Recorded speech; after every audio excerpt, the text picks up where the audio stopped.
name is Hardell. I am an LGBT plus educator on YouTube. My favorite things that I make are educational. I explore a lot of sexual and gender diversity. I dive into different identities and labels and identifying words and what they mean and things like that. I identify as genderqueer, which to me means that my gender is a lot of things and sometimes nothing. It changes all the time. Sometimes I don't even understand what my gender is. It's very ambiguous. But because of all of those feelings, I kind of feel a connection to all the pronouns.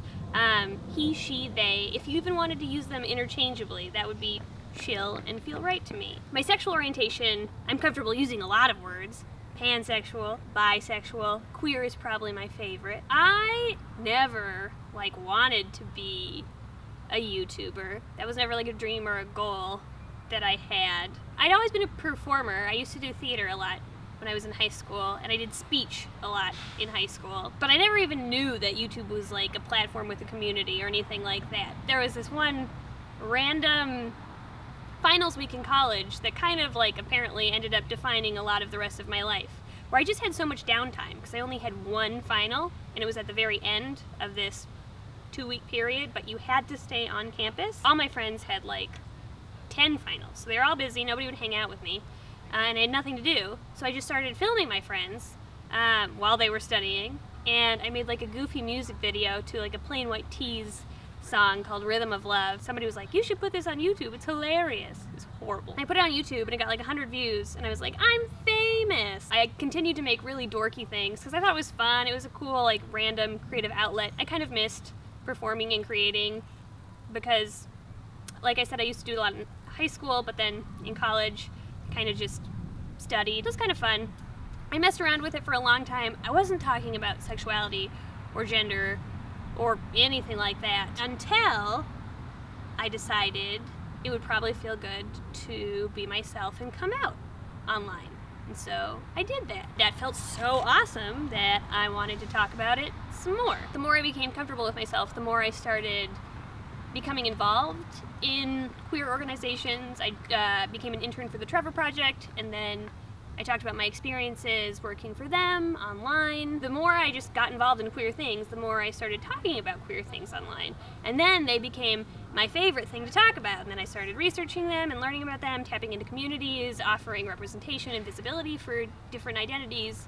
And that's kind of how my existence of never really wanting to be a YouTuber transitioned to being a super gay YouTuber. For you to edit, make everything really natural to you.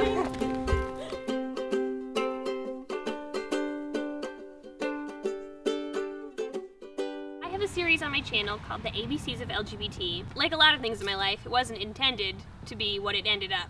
It was just going to be one video. It was going to be called the ABCs of LGBT, and we were going to dissect all the terms and labels within the LGBT plus community. Unbeknownst to me, there's an infinite amount of labels, and there's no way you can cover that in one video. And I discovered that while making the video. At the end of scripting and filming, I just added in, and well, I didn't cover everything, so I'm gonna make another one. There'll be a part 2. There was so much to discover that you could have each video kind of have its own topic. You could have the labels that belong to the asexual and aromantic community. You could talk about the labels that belong to the multisexual community. You could talk about the labels that belong to the transgender community. There's just so much to talk about when it comes to sexual and gender diversity. That kind of blossomed into this huge series on my channel. And then an agency approached me and they asked me if I would be interested in turning the ABCs of LGBT into a book. It sounded phenomenal. Really intimidating and scary, but amazing. I thought it could be cool to be able to compact all the information from my really long series into something holdable and touchable and shareable. You could literally hand knowledge to another person, and that seemed neat and exciting to me. And also I don't know, for some reason people take things more seriously once they're in text. I felt like if a kiddo was trying to convince their parents that their identity was valid or real, whether it was some kind of sexual orientation or some kind of gender identity, being able to show them in a published work that other people also feel like this identity is valid and real might strengthen their argument a little bit and maybe convince their parents some more. I just thought it could do some good, and it could have the power to be pretty cool, and I'm really proud of it now. There's things I'd change about it, but I'm ultimately really proud of it. So, I don't necessarily know if it's like Minnesota that is super inspiring, but I do know that I wouldn't be happy in LA. I almost moved to LA. I got this really cool job offer to shoot a pilot for a YouTube channel that was wildly successful. We shot the pilot and they offered me the job. And I had to decide, it was like this huge, like, defining moment in my life. Like, am I going to be a YouTuber forever, for the rest of time? Or am I going to, I can still be a YouTuber, but not necessarily like in LA professionally. And I chose not to because, I don't know, LA's for some people, but for me, I felt like every person I encountered, we weren't really friends, we were networking. It was like, what could they get from me, and what could I get from them? It all just felt kind of fake, and just so much business. I like having total artistic control over my channel. So I stayed in Minnesota, and I don't regret it. I feel more authentically me. I don't feel kind of like an LA douchebag, which is so shady, and not everybody, just some of the people I encountered. I felt like I retained my like genuineness. Yeah. And I don't know if I could have been able to do that if I went out to LA. I think I could have gotten caught up. I could have turned douchey. You could have gotten sucked into the... Yeah, I think I could have like let it go to my head. I could start to see people differently. I could start to like want to network. I don't know, I feel like I would have viewed the world through a different lens. And you like the lens that you see it now? Well, yeah, because I still feel like I have my humanity and like I'm a person, and like I'm able to like identify and realize that I'm in my bedroom shooting a YouTube video. I'm not like the fucking shit. I know I wouldn't like myself if I developed like an ego or an attitude. And I felt like staying in Minnesota helped me not go in that direction. Yeah, I would agree. And even met you. And then I met you. And then we fell in love and got married. Yeah! I think what inspires me most to create is learning. I love being humbled and figuring out that I don't know a lot. And there's so much more I need to know. When I started doing the asexual and aromantic ABCs of LGBT episode, I was like floored by how vast and huge and loyal and tight-knit and like really established the community is. I thought there was asexual people and aromantic people, but it turns out there was like 50 different identities. I remember learning what a squish was. Yeah, a squish! That's a cool word! I remember learning about that, and I thought that was like one of the coolest things. And again, I don't think I would have ever learned that if it wasn't for you. So, that's why I think what you do is so important. Yeah, well thank you, Bugga. These words exist because people see the world differently and they experience attraction differently. I think it's also humbling to realize that like people experience things differently than yourself. Yeah. It just reminds you that like, I don't know, the whole world doesn't revolve around you. Does it ever make you feel like, because some people feel something so different than you, that almost your feelings are just as valid? Because their thing is maybe so outside of what the norm is, that maybe yours is also just as valid because you can understand and relate. Yeah, absolutely. Yeah, like being LGBT like makes me way more open to accept different identities because I'm like, oh, well, of course people can be different. I'm different. You're just different in a different way than I'm different. Yeah. But it's still like just as real. Oh, totally. Yeah. Yeah. That's cool. So I like to learn about those people. I like meeting people and they explain their thing to me, their label or their identity, and it's like, oh wow, that's so neat. I actually feel part of it, like the way that you're describing. I feel parts of that. Yeah. Yeah. Do you like being able to relate to it? Yeah. The whole reason I create in the first place is because of human connection. Like, I care to learn about people, I care to share information with people, I care to learn from people, have people feel like they're being heard and they're being valued. So for me, that is like what creating is about. Because my creation is so rooted in like human connection and things, depending on how that connection is going can really affect my mental health. When I'm learning about somebody who's super cool, it can really inspire me and bring me up. I feel so passionate and alive because of how deep and fascinating and beautiful like people are. It just makes me feel happy and motivated and connected and eager to learn more. But sometimes people are shitty. Just the nature of my platform is full of like anonymity. You're just like a username.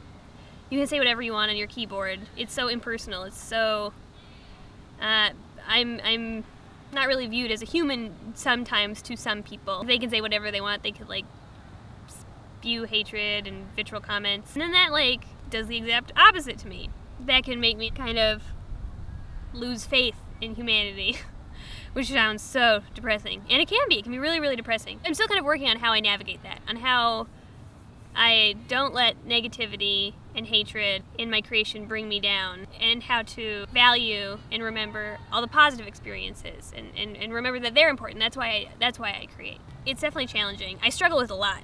My wife knows it's a huge stressor for me. But I think I do my best, and if there is hatred coming my way, I remind myself that if their heart was full of just a little bit more love, they'd probably be a lot happier. And I remind myself that it's important only to give my energy to the people who are loving and deserve my energy. My creation can definitely tug on my mental health in both positive and negative ways, but when it's good, it's so good, and it makes it worth it, so I keep doing it.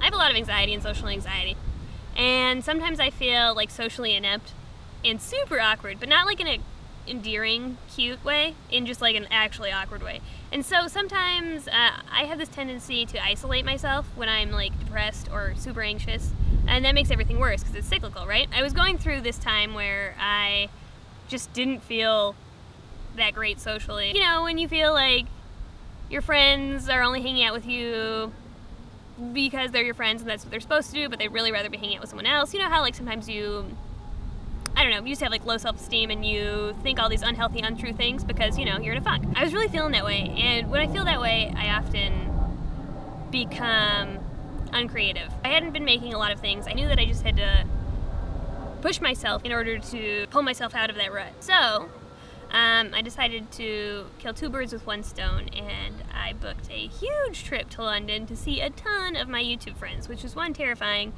because I was going to be staying with my friends. It would constantly be social. There would be no reprieve from talking, from mingling, from catching up. I would always have to be on, which can be kind of exhausting. But I kept telling myself that I was worth it.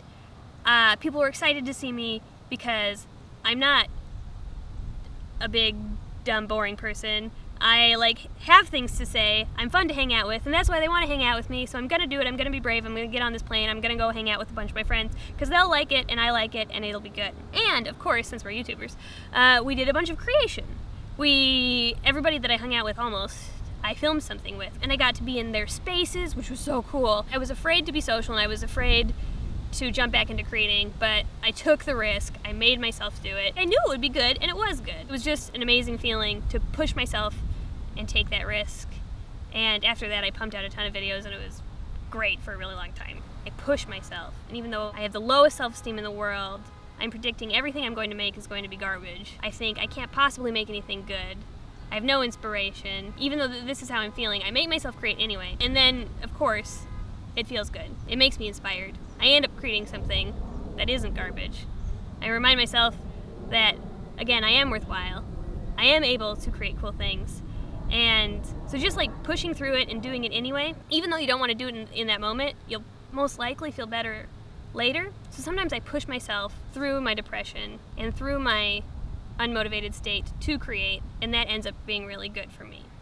Or I'm compassionate with myself, and I remind myself that it's okay to be in a rut, and the world isn't going to stop spinning, and I'm not going to lose all my friends or my relevancy if I don't create. My therapist says I put a lot of my self-worth on my productivity, so sometimes I ask myself, do I really want to create, or do I think that's when I'm worthwhile?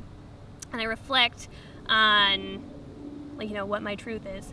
And sometimes I just tell myself that it's okay to be in a rut, and I'm still a wonderful person, even if I'm not making anything. I give myself permission to take a few days of a break. And sometimes that gives me, like, the peace and the mental clarity to get back on the horse and start creating again. So it can be really hard for me, and I'm sure for other people, to really look into yourself and decide what your body and your mind needs in a certain moment. But for me, I try to just tap into my gut and to decipher whether or not I'm in a place where I need to push myself or give myself a break. I just do my best because that's all you can do, and I pick one and I go with it. My advice to a person who is feeling low or in a rut but wants to create would be potentially maybe consider doing what I do, which is just look within yourself and try to be honest about whether you should push yourself through it or whether you need to be compassionate to yourself and give yourself a break. And that can be hard, but just do your best because that's all you can do.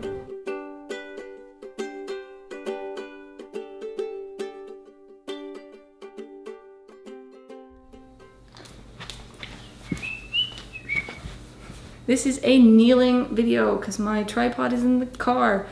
That's information that you did not need to have. Thank you so much for watching my video with Ash Hardell. Ash is amazing. I am just nobody on YouTube. Just sent them a message saying, hey, I'm gonna be in Minnesota. Do you wanna film something? And he said yes. It was phenomenal. This channel is called Rainbow Friend, and it's a channel dedicated to talking about mental health in serious but lighthearted, sarcastic but complex ways, because mental health is not just one thing, it's many things. The series I Need Some Creative Space is about people and their creative spaces and how they create also how that affects their mental health. This episode though was more about the digital space that Ash inhabits rather than the physical space, though we did touch on Minnesota as a space and how that affects them. This one was not so documentary style and more just a really long ass interview because we didn't have that much time to film. I didn't have much time to collect B-roll. But we did the best we could. I'm really happy with it, and I hope you like it too. If I were you, I would comment about how cute Ash and Grace are, because they are cute. I think that's it for me. Thank you so much for watching. I'll be back next Thursday with another video. Alrighty, thank you. Bye.